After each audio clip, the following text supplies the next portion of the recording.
시편 41편입니다. 할렐루야. 오늘도 말씀으로 시작하는 여러분 사랑하고 축복합니다. 말씀 붙드시고 생명의 삶을 사시기 바랍니다. 시편 41편 우리 한 절씩 교도록 하도록 하겠습니다. 가난한 자를 보살피는 자에게 복이 있으며 재앙의 날에 여호와께서 그를 건지시리로다. 여호와께서 그를 지키사 살게 하시리니 그가 이 세상에서 복을 받을 것이라. 주여 그를 그 원수들의 뜻에 맡기지 마소서. 여호와께서 그를 병상에서 붙드시고 그가 누워있을 때마다 그의 병을 고쳐주시나이다. 내가 말하기를 여호와여 내가 은혜를 베푸소서.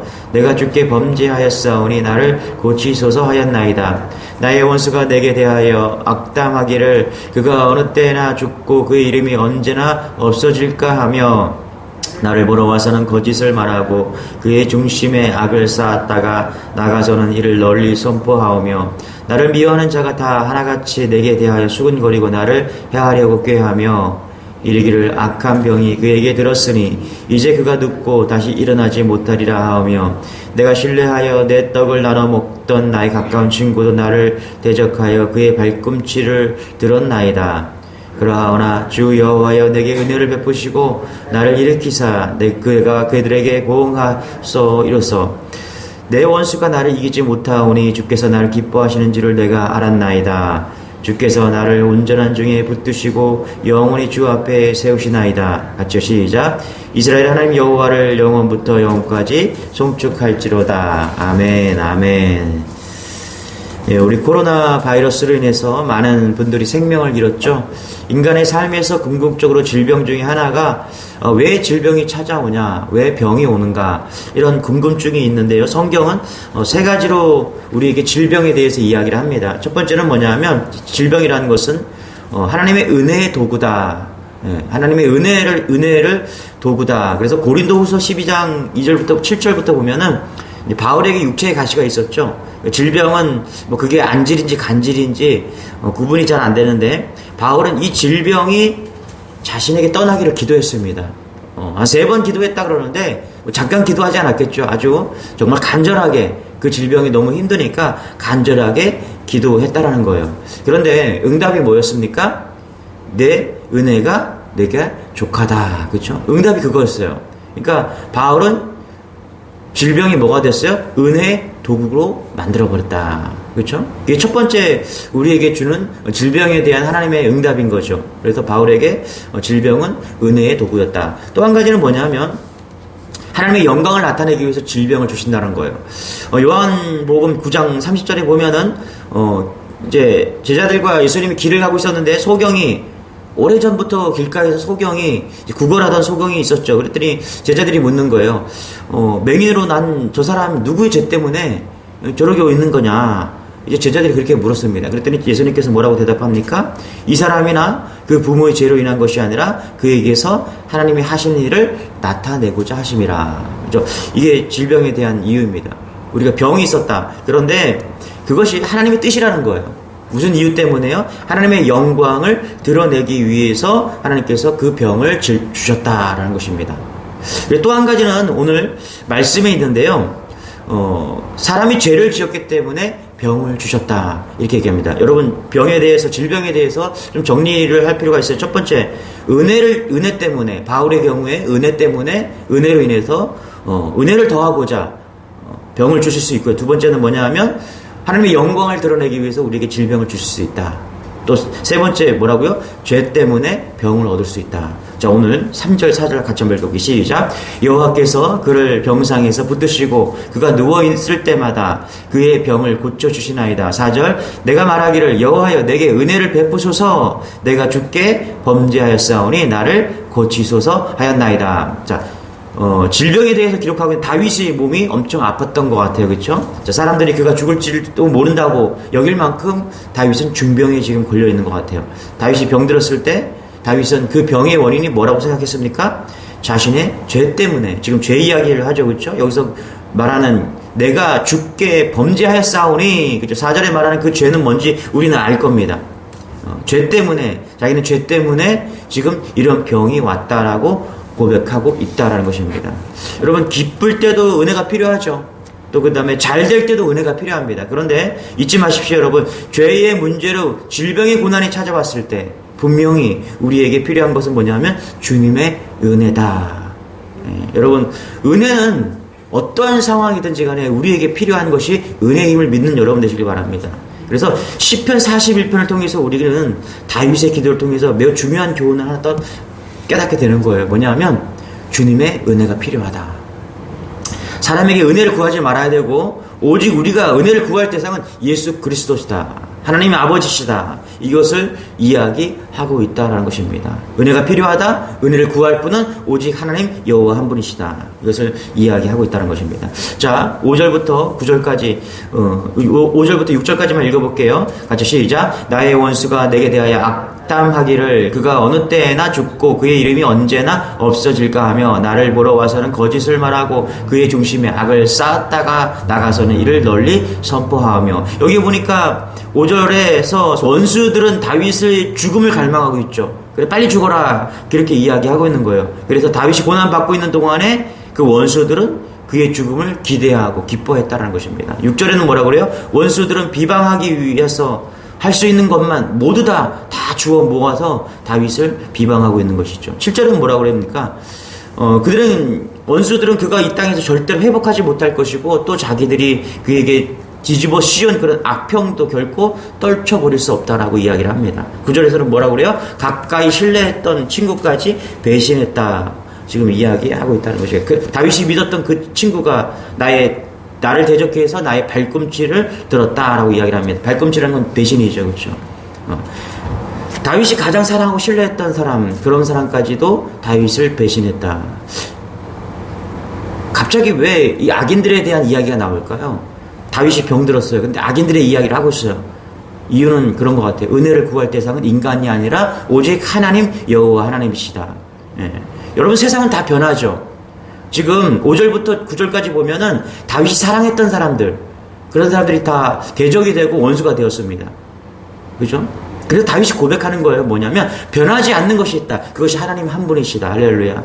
우리가 구해야 될 것이 오직 여호와 하나님 은혜를 구해야 된다. 이것을 이야기하고 있다는 것입니다.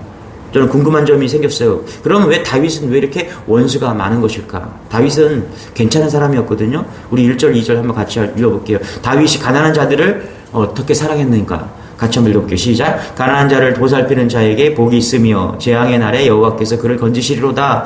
여호와께서 그를 지키사 살게 하시니 그가 이 세상에서 복을 받을 것이라. 주여 그를 그 원수들의 뜻에 맡기지 마소서. 그리고 그의 성품, 그렇죠? 성경에서 남에게 은혜를 베푸는 자였고요. 오늘 1절, 2절에 보면 가난한 자를 생각할 수 있고 그들에게 은혜를 베풀 수 있는 사람이 다윗이었어요. 그렇죠? 그런데 왜 이렇게 다윗은 이렇게 원수들이 많을까요? 그렇다면 이 다윗의 원수들은 누굴까? 다윗의 문제이기보다는 세상에 살면서 오는 시기와 질투가 문제다. 이렇게 볼 수 있다는 것입니다. 그들이 다 원수가 됐다는 것입니다. 다윗은 하나님이 왕으로 기름을 부어주셨습니다. 이새의 아들 중에서 아주 막내로서 그냥 숫자에도 들지 않는 8번째 막내 아들이었습니다. 그런데 그가 왕이 되었어요. 그때부터 다윗은 시기 질투의 대상이 되죠. 그래서 사울은 천천히요, 다윗은 만만이라고 하지 않습니까? 이 말 한마디에 사울은 이제 시기 질투에서 다윗을 죽이려고 시작하는 것입니다. 그리고 나중에는 그 아들 압살롬까지 자신의 왕을 자리를 탐하는 그런 시기 질투의 대상이 다윗이 된 것입니다. 여러분 잘 보세요. 세상은요, 시기와 질투로 물들어 있습니다. 이게 세상이에요. 그래서 오늘 말씀을 통해서 깊이 깨닫는 것은 우리도 시기와 질투로 죄인이 될 수 있다는 거예요. 여러분, 우리는 연약하고 부족한 존재이기 때문에 이 내면의 죄와 말씀과 주님의 은혜로 날마다 주님의 은혜를 간구해야 됩니다. 그렇지 않으면 까딱하는 우리 시기와 질투로 그렇게 덧입힐 수밖에 없는 존재라는 사실입니다. 여러분 잘 보세요. 예수님도 다른 이유로 십자가에 죽으신 게 아닙니다. 왜 죽으셨습니까? 예수님의 능력을 행하고 가난하고 소외된 사람들을 위로하고 병 고쳐주시고 복음이 되었죠. 그런데 왜 죽었습니까? 바로 바리새인들과 사두개인 종교 지도자들의 시기와 질투 때문에 죽으신 것이죠. 십자가에 돌아가신 이유가 시기와 질투인 것입니다. 그래서 우리 알아야 됩니다. 이것이 얼마나 무서운 것인가. 자, 우리 10절 같이 한번 읽어볼게요. 시작. 그러하오나 주 여호와여 내게 은혜를 베푸시고 나를 일으키사 내가 그들에게 보응하게 하소서. 이로써 그렇죠. 다윗이 얼마나 괴로웠으면 이 원수들을 그렇죠. 자기를 사랑했던 그 사람들이 등을 돌리고 다 떠나갔습니다. 원수가 되었어요. 그 원수들을 가만두지 않고 보응하려고 합니다. 근데 실제 다윗의 마음이었어요 이게. 그런데 여러분 다윗은 이렇게 시기하고 질투하던 원수들을 멸하지 않았어요. 원수 갚지 않았습니다. 다윗의 원수 중에 사울 왕이 가장 큰 원수였을 것입니다. 마음만 먹으면 사울 왕을 죽일 수 있었어요. 그러나 다윗은 그에게 원수 같지 않습니다. 왜 그렇습니까 여러분? 이유가 뭘까요? 다윗이 관대해서요? 그렇지 않습니다. 다윗의 원수 갚은 마음보다요 하나님의 은혜가 더 컸기 때문에 그런 거예요. 하나님의 은혜를 붙잡고 있었기 때문에 그런 거예요. 하나님의 은혜를 붙잡고 있는 사람은요 세상의 사람들을 다 은혜로 바라볼 수 있는 그런 은혜가 있는 것입니다. 원수까지도 자기를 시기하고 질투해서 자기를 죽이려고 하는 그 원수까지도 그들을 사랑할 수 있는 마음이 있는 거예요. 그래서 하나님의 은혜를 구해야 된다. 그렇죠? 오늘 원수를 병에 대한 이야기를 하고 있는 게 아니에요. 오늘 하나님의 은혜에 대해서 다윗은 고백하고 있는 것입니다. 자, 우리 11절부터 13절 같이 한번 읽어볼게요. 시작. 내 원수가 나를 이기지 못하오니 나를 기뻐하시는 줄을 내가 알았나이다. 12절 주께서 영원히 주 앞에 세우시리나이다. 13절 이스라엘 아멘. 여기 보면은 다윗은 사람에게 은혜를 구하지 아니하고 하나님께 은혜를 구하고 있음을 알 수 있습니다. 그래서 오늘 본문을 다 읽어보면 여호와의 은혜 이렇게 11번 나옵니다. 그러니까 하나님에게만 은혜를 구하는 그런 다윗의 모습을 볼 수 있었다는 것입니다. 여러분 다윗은 하나님의 은혜에 지금 매여 있음을 보여주고 있는 것입니다. 여러분 직장 안에서 우리가 인생을 살아다 보면 가정 안에서 교회 안에서 우리가 인생을 살아가다 보면 우리의 마음속에 시기와 질투에 매일 수가 있습니다. 그것이 가장 큰 위험이고 유혹이라는 사실을 잊지 마시기 바랍니다. 왜 원수가 되었는지, 왜 다윗이 질병 가운데 있는데 사람들은 그에게 원수가 되었는지, 시기와 질투 때문이다. 그리고 다윗은 거기에 매여 있지 않고 오직 하나님의 은혜를 구하고 있는 모습을 우리는 발견하게 되는 것이죠. 우리 13절 같이 한번 읽어볼게요. 시작. 이스라엘 하나님 여호와를 영원부터 영원까지 송축할지로다. 아멘 아멘. 다윗의 병이 기도를 통해서 하나님께서 고쳐주셔서 나았는지 그건 알 수가 없어요. 그런데 중요한 것 하나는 13절을 통해서 우리는 알 수 있죠. 다윗은 은혜 안에 있었다. 그렇죠?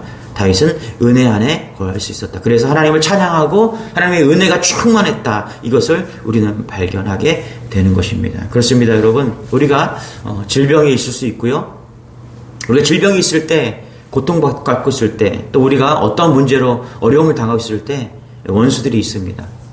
그리고 시기하고 질투해서 고소하는 사람들이 있어요. 그럼에도 우리가 놓치지 말아야 될 것이 어떠한 악조건 속에서도 하나님의 은혜를 잊지 마시기 바랍니다. 이것은요 악조건 속이 아니라 우리 삶 모든 전반에서 거쳐 드러나는 하나님의 은혜일 때 우리가 이런 최악의 상황에서도 하나님의 은혜를 잊지 않고 붙잡을 수 있다는 것입니다.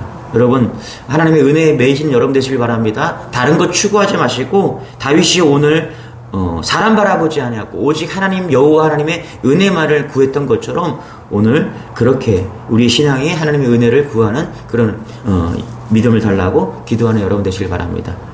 기도하겠습니다. 하나님 감사합니다. 우리가 바라봐야 될 대상 오직 여호와 하나님의 은혜임을 간구합니다. 사람이 아니라 내 상경 여건이 아니라 내 조건이 아니라 문제가 아니라 오직 우리가 바라봐야 될 것은 하나님의 은혜임을 다시 한번 고백합니다. 주님 이런 흔들리지 않는 기준과 같은 믿음으로 오늘도 승리할 수 있도록 은혜를 더하여 주옵소서. 감사드리며 예수님의 이름으로 기도드리옵나이다. 아멘. 몸이 불편하고 마음이 어려운 성도들 더욱더 하나님의 은혜를 구하게 해달라고 우리 주 한번 기도하겠습니다. 주여 주님 감사합니다.